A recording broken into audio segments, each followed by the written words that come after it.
Today, I want to talk about the secrets of the affluent, the untold strategies and unknown tactics of the rich. Let's get it. Quick disclaimer, I'm not a licensed financial, tax, or legal professional. Nothing in this video is advice. Always consult with a qualified licensed expert before making any financial decisions. So the first two tricks I want to talk about are called the 1031 exchange and a step up in basis. So imagine you have a friend, let's call him Marcus. In his 20s, Marcus buys $10,000 worth of Apple stock and just holds it, doesn't touch it for decades. In the meantime, he gets into real estate. He buys a $200,000 rental property, it appreciates, so he sells it. But instead of paying tax on the profit, he uses a 1031 exchange to roll it into a $400,000 duplex. A few years later, another 1031. This time he upgrades to a fourplex worth $800,000. And he keeps doing this year after year, buy, improve, exchange, and never pays taxes because every deal rolls into the next. Fast forward 40 years, Marcus never sold the stock and never realized the capital gain, never paid taxes on the profits from his real estate. Then Marcus passes away. His daughter inherits everything at what's called a stepped-up basis. The stock she gets at today's value, $500,000, not the $10K he paid. So if she sells it now, there's no taxes owed. That's $490,000 of capital gains wiped out. The real estate, same deal. The final property that she inherits gets reset too. She could sell both the same week and owe nothing on decades of growth. That's how you go from 10K to 2 million and pass it down clean. Now there are some stipulations to the 1031 exchange. From the day you sell your original property, you have 2 countdowns running at the same exact time. You have exactly 45 days to tell the IRS what property you're going to buy next, and 180 days to close on it. Not 180 days from when you identify it, but from the day you sell your first property.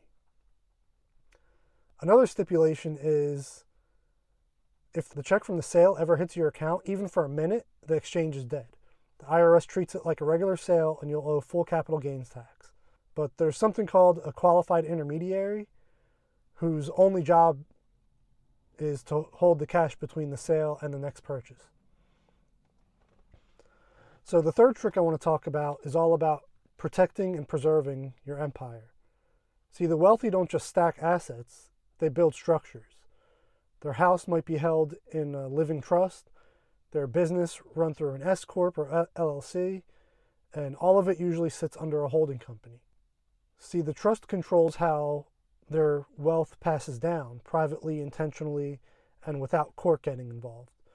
See, most people think having a will means they're covered, but that's not enough.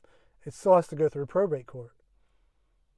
And probate means delays 6 to 12 months or more, legal fees 3 to 5% of your estate, and opportunity for conflict, family disputes, contests, and just a bunch of drama.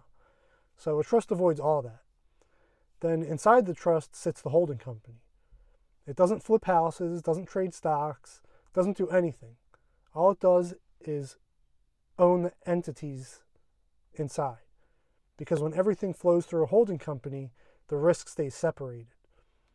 Say you own a rental property and a small business. If your tenant from your rental property slips on a loose step and sues you, that lawsuit stays contained inside the rental business, not your small business or your personal assets. So one fire doesn't burn down the whole house. Then inside the holding company, you've got the S Corp and LLC. And all the assets inside the business, whether it's the fleet, the equipment, they're all owned by the LLC, which is owned by the holding company, which is owned by the trust. So every layer has a purpose. Then the fourth trick is called tax loss harvesting. Let's say you bought a stock for $10,000. It drops to $6,000. That's a $4,000 paper loss. If you sell it and immediately reinvest your money into something else, that $4,000 loss can now be used to cancel out $4,000 of capital gains in another investment. So if you made $10,000 selling something else, you only pay tax on $6,000. And if you don't have any gains this year, that loss can be rolled forward into future years so you can use it when you need it. On the other hand, if your investments are doing great, let's say you have $500,000 in stocks or real estate that's gone way up over the years, most people would sell it, take the profit, pay the tax, and move on. But this is the next trick. If it's real estate, you might do something called a HELOC. That's a home equity line of credit. If it's stocks, it's called a securities-backed line of credit. Basically, your investment portfolio acts as collateral and you borrow against the value without ever selling a single share. No capital gains, no income tax, you only pay interest on what you borrow. And your original investment is still there, still compounding and appreciating. That's how you get liquidity without creating a taxable event for things like real estate, funding a trust, or new investment ventures. The next trick is also another way to pay less in taxes. So you know the more you make, the more income tax you have to pay. Well, the IRS lets you decrease a portion of that taxable income by writing off the value of something without actually losing it. It's called depreciation. Let's say you buy a rental property for $300,000. You rent it out, it's bringing in income, the value of the property is actually going up over time, but on paper, the IRS lets you pretend it's losing value a little bit each year over 27 and a half years. So each year you get to deduct a chunk of that $300,000 as a loss, even though you didn't lose a dime. Same goes for business equipment, like a company car, laptop, or office furniture. You buy it once, write it off a little bit over time as it slowly wears down. So while you're using it to run your business and make money, you're also deducting a portion of it each year to lower your tax bill. The next move is hidden behind philanthropy. See, a lot of people think giving to charities is just about being generous, and it is. But the wealthy give strategically, using something called a donor-advised fund. It's a special type of account used solely for charitable giving. Let's say you donate $20,000. The moment you put that money into the fund, you get a full tax deduction that year. But that money doesn't have to go to charity right away. You don't have to pick the organization or decide exactly how it's going to be used. That part can wait a month, a year, 5 years, even longer.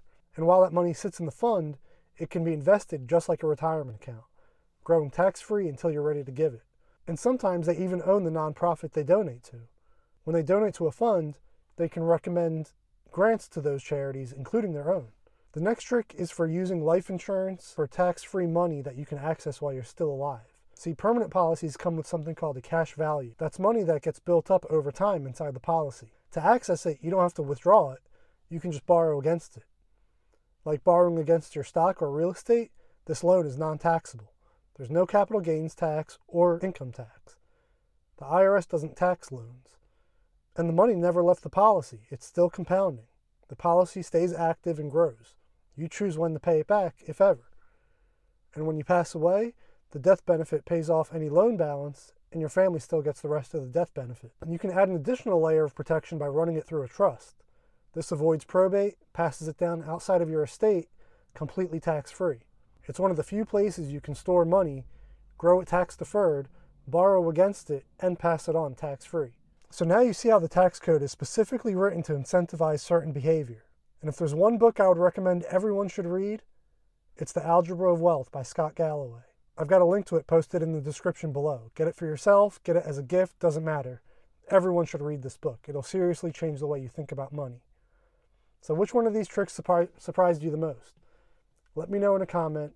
And if you're ready to apply this to your real life, take my free assessment and find your financial starting point. I've linked that below as well.